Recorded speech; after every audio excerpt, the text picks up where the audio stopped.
श्री महाभारतम शांति पर्व राजधर्मानुशासन पर्व सप्तमोध्याय। युधिष्ठिर का अर्जुन से आंतरिक खेद प्रकट करते हुए अपने लिए राज्य छोड़कर वन में चले जाने का प्रस्ताव करना। वैशंपायन जी कहते हैं, राजन, धर्मात्मा राजा युधिष्ठिर का चित्त शोक से व्याकुल हो उठा था। वे महारथी कर्ण को याद करके दुख से संतप्त हो शोक में डूब गए। एक दुख और शोक से आविष्ट हो वे बारंबार लंबी सांस खींचने लगे और अर्जुन को देखकर शोक से पीड़ित हो इस प्रकार बोले। 2 युधिष्ठिर ने कहा, अर्जुन, यदि हम लोग वृष्णिवंशी तथा अंधकवंशी क्षत्रियों की नगरी द्वारका में जाकर भीख मांगते हुए अपना जीवन निर्वाह कर लेते तो आज अपने कुटुंब को निर्वंश करके हम इस दुर्दशा को प्राप्त नहीं होते। हमारे शत्रु का मनोरथ पूर्ण हुआ, क्योंकि वे हमारे कुल का विनाश देखकर प्रसन्न होंगे। कौरवों का प्रयोजन तो उनके जीवन के साथ ही समाप्त हो गया। आत्मीय जनों को मारकर स्वयं ही अपनी हत्या करके हम कौन सा धर्म का फल प्राप्त करेंगे। 4 क्षत्रियों के आचार, बल, पुरुषार्थ और अमर्षकों धिक्कार है, जिनके कारण हम ऐसी विपत्ति में पड़ गए।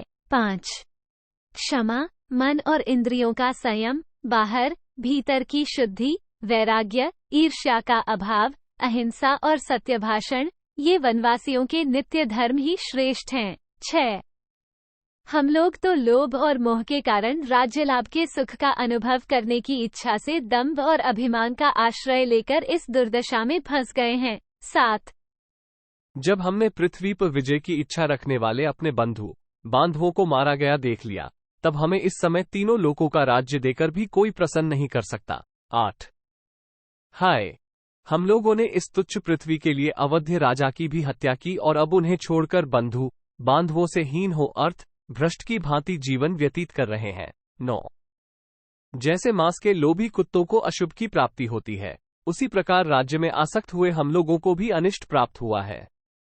अतः हमारे लिए मांस तुल्य राज्य को पाना अभीष्ट नहीं है, उसका परित्याग ही अभीष्ट होना चाहिए। 10 ये जो हमारे सगे संबंधी मारे गए हैं, इनका परित्याग तो हमें समस्त पृथ्वी, राशि राशि सुवर्ण और समूचे गाय घोड़े पाकर भी नहीं करना चाहिए था। 11 वे काम और क्रोध के वशीभूत थे, हर्ष और रोष से भरे हुए थे, अतः मृत्यु रूपी रथ पर सवार हो यमलोक में चले गए। 12 सभी पिता तपस्या, ब्रह्मचर्य पालन, सत्य भाषण तथा तितिक्षा आदि साधनों द्वारा अनेक कल्याणमय गुणों से युक्त बहुत से पुत्र पाना चाहते हैं। 13 इसी प्रकार सभी माताएं उपवास, यज्ञ, व्रत, कौतुक और मंगलमय कृत्यों द्वारा उत्तम पुत्र की इच्छा रखकर 10 महीनों तक अपने गर्भों का भरण पोषण करती हैं। उन सबका यही उद्देश्य होता है कि यदि कुशल पूर्वक बच्चे पैदा होंगे, पैदा होने पर यदि जीवित रहेंगे तथा बलवान होकर यदि अच्छे गुणों से संपन्न होंगे तो हमें इहलोक और परलोक में सुख देंगे। इस प्रकार वे दीन माताएं फल की आकांक्षा रखती हैं। 14-15 परंतु उनका यह उद्योग सर्वथा निष्फल हो गया, क्योंकि हम लोगों ने उन सब माता के नवयुवक पुत्रों को, जो विशुद्ध सुवर्णमय कुंडलों से अलंकृत थे, मार डाला है। वे इस भूलोक के भोगों के उपभोग का अवसर न पाकर देवताओं और पितरों का ऋण उतारे बिना ही यमलोक में चले गए। 16-18 माँ, इन राजा के माता पिता जब इनके द्वारा उपार्जित धन और रत्न आदि के उपभोग की आशा करने लगे, तभी ये मारे गए। 19 जो लोग कामना और खींच से युक्त हो क्रोध और हर्ष के कारण अपना संतुलन खो बैठते हैं, वे कभी कहीं मात्र भी विजय का फल नहीं भोग सकते।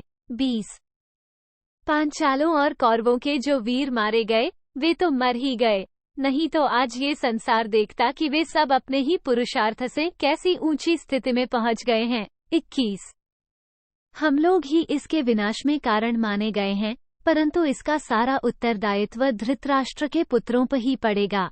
22 हम लोगों ने कभी कोई बुराई नहीं की थी तो भी राजा धृतराष्ट्र सदा हमसे द्वेष रखते थे। उनकी बुद्धि निरंतर हमें ठगने की ही बात सोचा करती थी।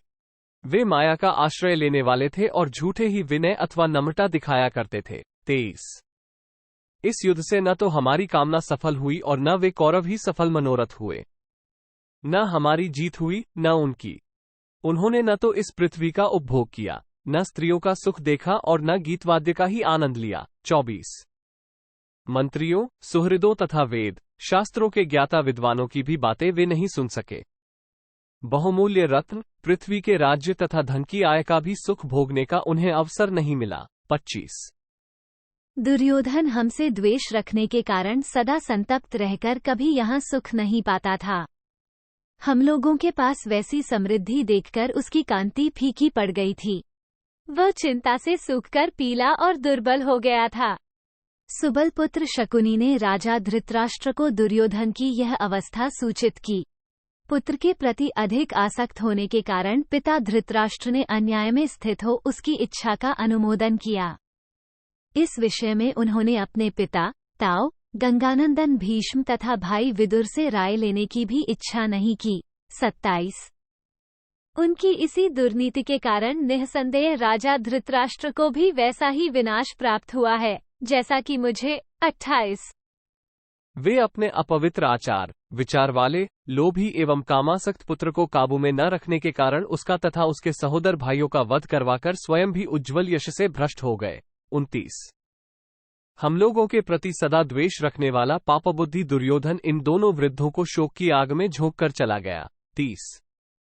संधि के लिए गए हुए श्रीकृष्ण के समीप युद्ध की इच्छा वाले दुर्योधन ने जैसी बात कही थी वैसी कौन भाई बंधु कुलीन होकर भी अपने सुहृदों के लिए कह सकता है। 31। हम लोगों ने तेज से प्रकाशित होने वाली संपूर्ण दिशाओं में मानो आग लगा दी और अपने ही दोष से सदा के लिए नष्ट हो गए। 32। हमारे प्रति शत्रुता का मूर्तिमान स्वरूप वो दुर्बुद्धि दुर्योधन पुनर्तः बंधन में बंध गया। दुर्योधन के कारण ही हमारे इस कुल का पतन हो गया। 33। हम लोग अवध्य नरेशों का वध करके संसार में निंदा के पात्र हो गए। राजा धृतराष्ट्र इस कुल का विनाश करने वाले दुर्बुद्धि एवं पापात्मा दुर्योधन को इस राष्ट्र का स्वामी बनाकर आज शोक की आग में जल रहे हैं। 34। हमने शूरवीरों को मारा, पाप किया और अपने ही देश का विनाश कर डाला। शत्रुओं को मारकर हमारा क्रोध तो दूर हो गया, परंतु ये शोक मुझे निरंतर घेरे रहता है। 35। धनंजय, किया हुआ पाप कहने से, शुभ कर्म करने से, पछताने से, दान करने से और तपस्या से भी नष्ट होता है। 36। निवृत्तिपरायण होने, तीर्थयात्रा करने तथा वेद शास्त्रों का स्वाध्याय एवं जप करने से भी पाप दूर होता है।